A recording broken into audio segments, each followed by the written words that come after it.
দেখছেন কলকাতা টিভি, ভাস্বতী রয়েছে আপনাদের সঙ্গে। আর শুরু করছি সংবাদ সারাদিন। শুরুতে যে খবরে নজর রাখবো, আজ ফের সিজিওতে সন্দীপ ঘোষ, আরজি করে প্রাক্তন অধ্যক্ষ সন্দীপ ঘোষ। টানা 9 দিন ম্যারাথন জিজ্ঞাসাবাদ করা হয় সন্দীপ ঘোষকে। আজ ফের সিজিওতে সন্দীপ ঘোষ, টানা 9 দিন ম্যারাথন জিজ্ঞাসাবাদ সন্দীপ ঘোষকে। আরজি করে প্রাক্তন অধ্যক্ষ সন্দীপ ঘোষের বিরুদ্ধে একাধিক অভিযোগ সামনে আসছে। সন্দীপ ঘোষের পলিগ্রাফ টেস্ট করাতে চায় সিবিআই।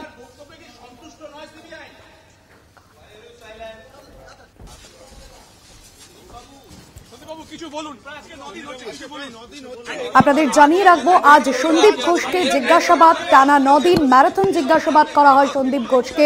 এই নিয়ে নবম দিনে জিজ্ঞাসাবাদ পর্ব চলবে। শুক্রবার সন্দীপ ঘোষকে মাঝরাস্তা থেকে সিবিআই নিজেদের গাড়িতে করে সিবিআই দফতরে নিয়ে যায় এবং তারপর একের পর এক জিজ্ঞাসাবাদ চলছে। তার জিজ্ঞাসাবাদে একাধিক তথ্য যেরকম উঠে আসছে, অন্যদিকে সন্দীপ ঘোষ তিনি যে বয়ান দিচ্ছেন সেই বয়ানও কতটা সত্যি বা মিথ্যে সেই সমস্ত বিষয় যাচাই করে দেখতে চান সিবিআই আধিকারিকরা এবং তার জন্য পলিগ্রাফ টেস্ট প্রয়োজন এবং ইতিমধ্যেই কিন্তু আদালতের তরফেও অনুমতি দেওয়া হয়েছে পলিগ্রাফ টেস্টে। আপনাদের জানিয়ে রাখবো, সন্দীপ ঘোষকে নবম দিনে জিজ্ঞাসাবাদ। আজ সিজিও দফতরে হাজিরা দিলেন সন্দীপ ঘোষ।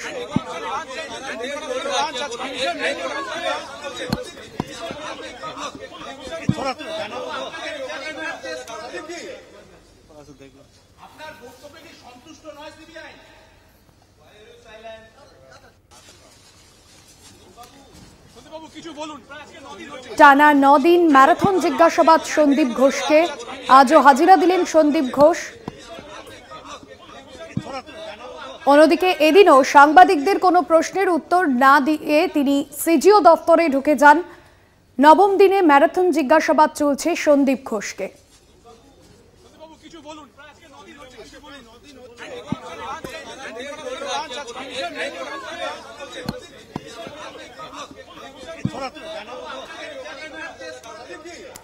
সাকিল মুস্তাক আমাদের প্রতিনিধি রয়েছেন ফোন লাইনে। সাকিল, সন্দীপ ঘোষকে ম্যারাথন জিজ্ঞাসাবাদ ইতিমধ্যে আজ করা হবে এবং নবম দিনে তিনি সিজিও দফতরে হাজিরা দিলেন।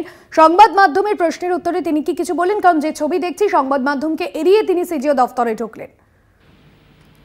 দেখো, গত শুক্রবার কিন্তু তাকে নিয়ে আসা হয়, তারপরেই পরপর তাকে তলব করা হয়। প্রতিদিনই কিন্তু সেই সন্দীপ ঘোষ তিনি হাজিরা দিয়েছেন, আজকে হাজিরাও দিয়েছেন।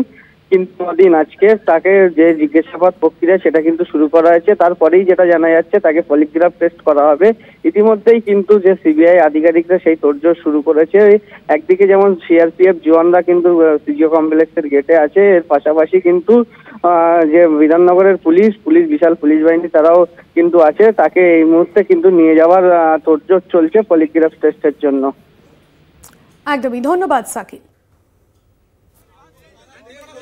আজ ফের সিজিওতে সন্দীপ ঘোষ, নবম দিনে ম্যারাথন জিজ্ঞাসাবাদ করা হবে সন্দীপ ঘোষকে।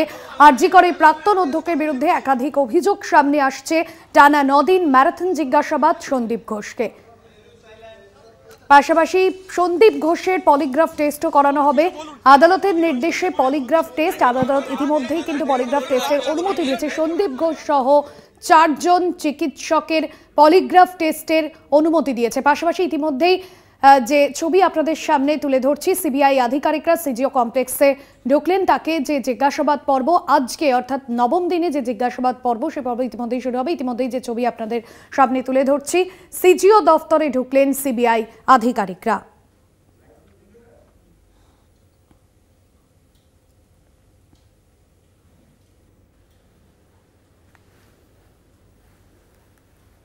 আজ ফের সিজিওতে সন্দীপ ঘোষ, আরজি করে প্রাক্তন অধ্যক্ষকে আজকেও জিজ্ঞাসাবাদ করা হবে। অন্যদিকে আদালতের অনুমতিতে পলিগ্রাফ টেস্ট হবে সন্দীপ ঘোষের। ইতিমধ্যেই সিবিআই দফতরে ঢুকলেন সিবিআইয়ের আধিকারিকরা জিজ্ঞাসাবাদের জন্য।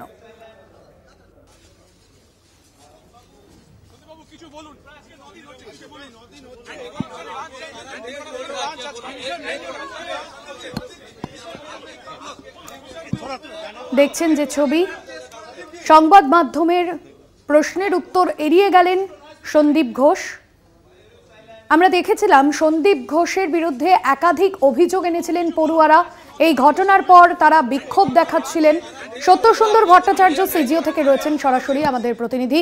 সত্যসুন্দর, নবম দিনে জিজ্ঞাসাবাদ করা হবে আরজি করের প্রাক্তন অধ্যক্ষকে এবং পাশাপাশি পলিগ্রাফ টেস্টও তার যেরকম হবে এবং তার প্রক্রিয়াও যেরকম শুরু হবে, সেক্ষেত্রে দাঁড়িয়ে সন্দীপ ঘোষের থেকে এখনো পর্যন্ত কি কি বয়ান, কি কি তথ্য পেতে চান সিবিআই আধিকারিকরা?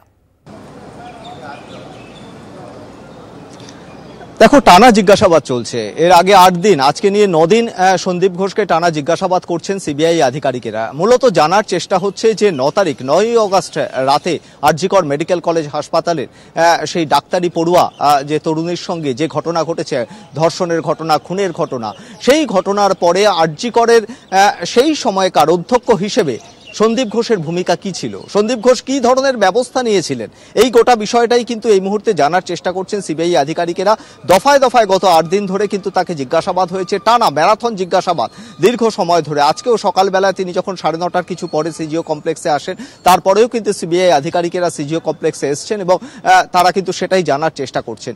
গতকাল আমরা জানি যে আরজি কর মেডিকেল কলেজ হাসপাতালের 9 অগস্ট রাতে আউটপোস্টে যে সমস্ত পুলিশ কর্মীরা ডিউটিরত ছিলেন তাদেরকেও কিন্তু আলাদা আলাদাভাবে জিজ্ঞাসা করা হয়েছে। কেননা যখন এই সেমিনার হলে সেই নির্যাতিতা তরুণীর দেহ পড়ে থাকতে দেখা যায়, তারপরে কারা প্রথম সেটা দেখতে পান, আউটপোস্টের যে সমস্ত পুলিশ কর্মীরা ছিলেন তারা টালা থানায় খবর দেন এবং সেই সঙ্গে তার আগেই কিন্তু তারা আরজি কর মেডিকেল কলেজ হাসপাতালের যারা শীর্ষকর্তা আছে তাদের 2-1জনকে ফোনে গোটা বিষয়টি জানান। সেই ফোনের কল লিস্ট যেরকম খতিয়ে দেখছেন সিবিআই আধিকারিকেরা, তার পাশাপাশি সেই আউটপোস্টের যে সমস্ত পুলিশ কর্মীরা ছিলেন তাদের ভূমিকা কতটা ছিল, তার পাশাপাশি আরজি করের তৎকালীন অধ্যক্ষ হিসেবে সন্দীপ ঘোষের ভূমিকা কতটা ছিল, সেটা নিয়ে কিন্তু একাধিক মহলে প্রশ্ন উঠেছে। ফলে সেই জায়গাটাই কিন্তু ইতিমধ্যে ফোকাস করতে চাইছেন সিবিআই আধিকারিকেরা।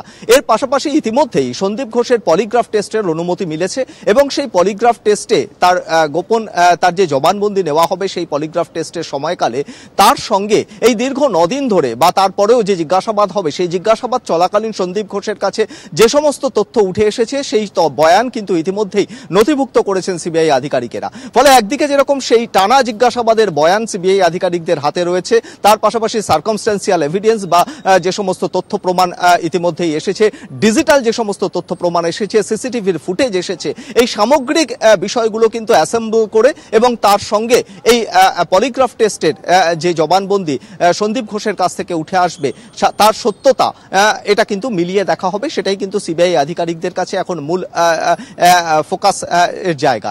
তার পাশাপাশি তুমি জানো যে সঞ্জয় রায়কে গতকাল পলিগ্রাফ টেস্টে সঞ্জয় রায়ের পলিগ্রাফ টেস্টের অনুমতি মিলেছে।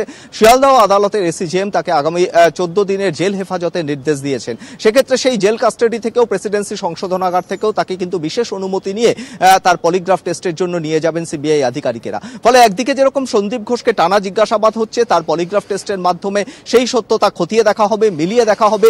আউটপোস্টে যে সমস্ত পুলিশ কর্মীরা সেদিন ডিউটিরত ছিলেন তাদের ভূমিকা কি ছিল, তারা সঙ্গে থাকো সত্যসুন্দর, পরবর্তীতে আসছি তোমার কাছে। পাশাপাশি আপনাদের জানাবো, শুক্রবার আরজি কর মেডিকেল কলেজ ও হাসপাতালের আউটপোস্টের পুলিশ কর্মীদের জিজ্ঞাসাবাদ করেছে সিবিআই।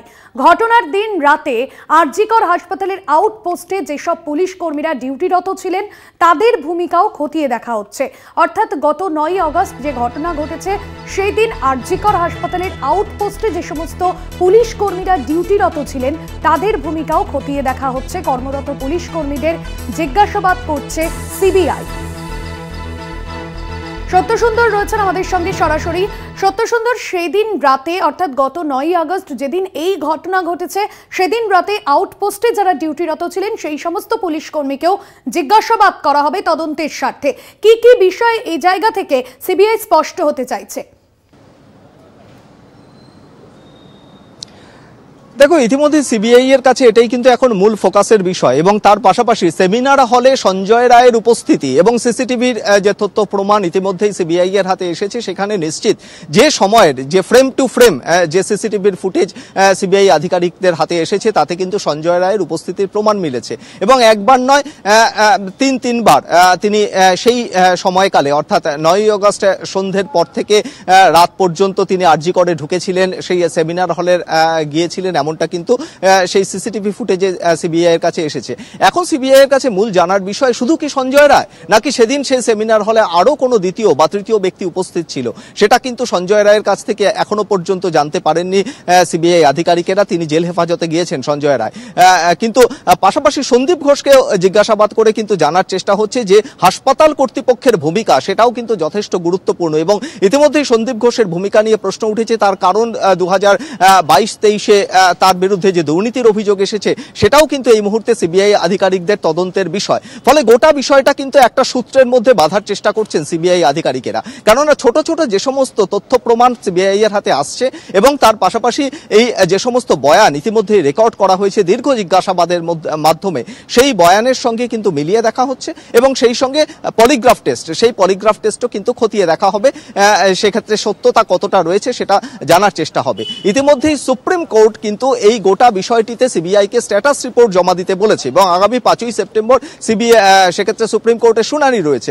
সেই সুপ্রিম কোর্টের শুনানির আগে এই যে ঘটনা প্রবাহ, তার ঘটনা প্রবাহের তদন্তের গতি প্রকৃতি একটা নির্দিষ্ট জায়গায় নিয়ে আসতে চাইছেন সিবিআই আধিকারিকেরা এবং সেই কারণেই পলিগ্রাফ টেস্টের মাধ্যমে একটা মূল জায়গায় একটা তাদের যে বয়ান রয়েছে সেই বয়ানের সত্যতার একটা যে ভিত্তি, সেই ভিত্তি নিয়েই কিন্তু তারা সিবিআই তারা সুপ্রিম কোর্টের যে আগামী 5ই সেপ্টেম্বর যে পরবর্তী শুনানি আছে তার আগে সেই রিপোর্ট তারা জমা দিতে চান। তার কারণ সেটা যদি না হয় তাহলে শুধুমাত্র সঞ্জয় রায়কে জিজ্ঞাসাবাদ এবং তার জেল হেফাজত বা সন্দীপ ঘোষকে একাধিক জিজ্ঞাসাবাদের মাধ্যমে যে তথ্য প্রমাণ উঠে এসেছে সেটা কিন্তু যথেষ্ট নয় বলে ইতিমধ্যেই মনে করেছে সুপ্রিম কোর্ট এবং দেশের শীর্ষ আদালত তিনিও কিন্তু তারাও কিন্তু এই তাদের মাননীয় বিচারপতিরাও কিন্তু এই যে নির্দিষ্ট টাইম ফ্রেম, সে যে সময়ে এফআইআর করা হয়েছিল, যেটা অটোপসির পরে করা হয়েছিল, কেন করা হয়েছিল, এই গোটা বিষয়টা নিয়ে আরজিকর হাসপাতাল মেডিকেল কলেজ হাসপাতালের কর্তৃপক্ষের ভূমিকা সেটাও কিন্তু প্রশ্নচিহ্নে উঠেছে এবং যে তদন্তকারী অফিসার যারা ছিলেন তারা কিভাবে এই অটোপসির পরেও এত দীর্ঘ সময় পরে যখন জানা গেল সেই তরুণীর দেহ ওখানে পড়ে রয়েছে তারপর থেকে সেই অবস্থা আনকাভার্ড অবস্থায় পড়েছিল, সেই জায়গাগুলো সেটাও কিন্তু সুপ্রিম কোর্টের যে পর্যবেক্ষণ তাতে উঠে এসেছে। ফলে এই গোটা বিষয়গুলোকে ওভারকাম করার ক্ষেত্রে সিবিআই এর কাছে এখন মূল অস্ত্র হচ্ছে একদিকে যেরকম সঞ্জয় রায়ের পলিগ্রাফ টেস্ট, তার যে সমস্ত জবানবন্দি বা বয়ান ইতিমধ্যেই নথিভুক্ত হয়েছে, তাই যে সমস্ত অসঙ্গতি পাওয়া গিয়েছে সেই অসঙ্গতি থেকে সরে এসে একটা মূল ভিত্তি প্রতিষ্ঠা করতে হবে। সেই কারণেই পলিগ্রাফ টেস্ট জরুরি বলে মনে করছেন আধিকারিকেরা। একদমই ধন্যবাদ জানাবো। সত্যসুন্দর ভট্টাচার্য আমাদের প্রতিনিধি ছিলেন সরাসরি আমাদের সঙ্গে।